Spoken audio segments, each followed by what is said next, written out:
جی سر جیسے کہ سید سنی سے نکاح کر سکتے ہیں شیعہ لڑکی، یا جائز ہے کہ نہیں ہے، یہ مجھے جاننا تھا. سن لیں ہاں جی. Thank you. سید اگر مخالف ہے تو وہ مخالف ہے، اس پہ عمری کا احکام لگے گا، ٹھیک ہے نا. تو اس سے فرق نہیں پڑتا کہ کوئی سید ہے یا سید نہیں ہے. شیعہ لڑکی، میں آپ کی خدمت میں احادیث دکھاؤں.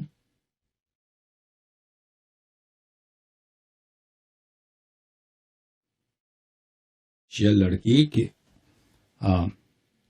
متعلق کے مخالفین سے شادی کر سکتی یا نہیں کر سکتی. یہ کتاب ہے الفروع من الکافی، جزء نمبر 5، چھاپ دارالکتب الاسلامیہ.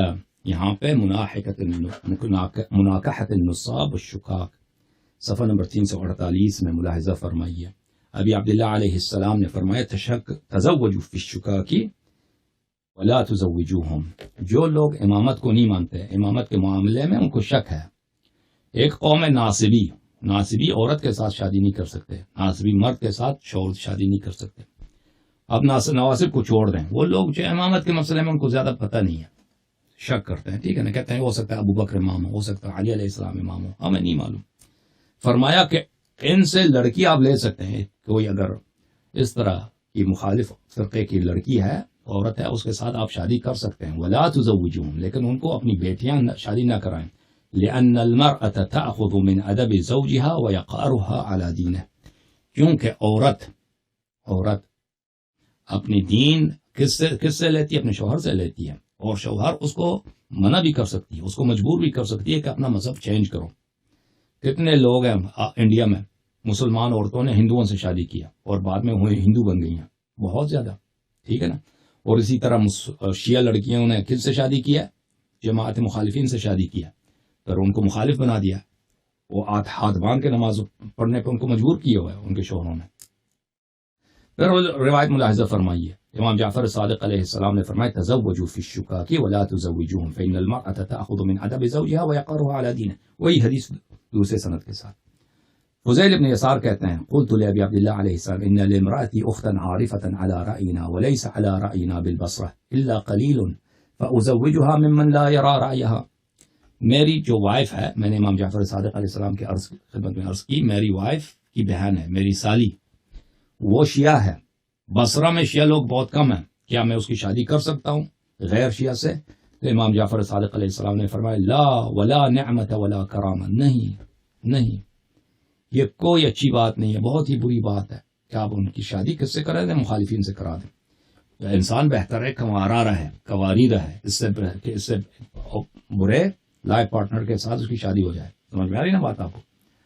یہ کوارا رہنا اتنا بری بات نہیں ہے اس کے مقابلے میں کہ آپ کی ایمان ہاتھ سے چلے جائے.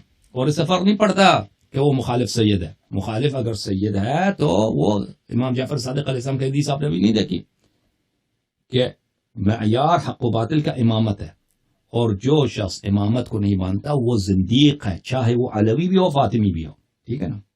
چاہے علوی فاطمی سچ. اب ہندوستان کے جو سید ہے وہ پتہ نہیں سید ہیں بھی کہ نہیں، ہو سکتا ہے کوئی اصلی سید ہو، بہت سارے جو جعلی سید ہیں. میں اصلی سید کی بات کر رہا ہوں. امام جعفر صادق علیہ السلام کے زمانے میں ان کے بیٹے ہوتے تھے، ان کے بھائی ہوتے تھے، ان کے کزنز ہوتے تھے، وہ تو ان کے نسب میں تو کوئی شک نہیں تھا. ان کے متعلق انہوں نے فرمایا کہ اگر امامت کو نہیں مانتا زندیق ہے، چاہے وہ علوی ہے اور چاہے وہ فاطمی ہے. سلام اللہ علی فاطمہ وعلی وآلہم.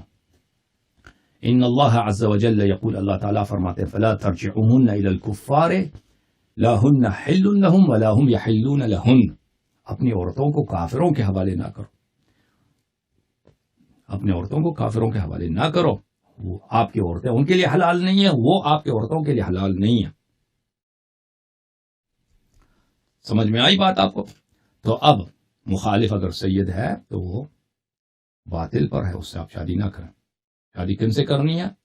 شادی شیعہ لڑکے سے کرنی ہے، چاہے وہ سید نہ ہو. ان المؤمن کف المؤمنہ، مؤمن مومنہ کا کف ہے، چاہے وہ کسی بھی قبیلے کا ہو، اس ایمان کے علاوہ اور کوئی شرط نہیں ہے. سمجھ میں آئی نا بات آپ کو؟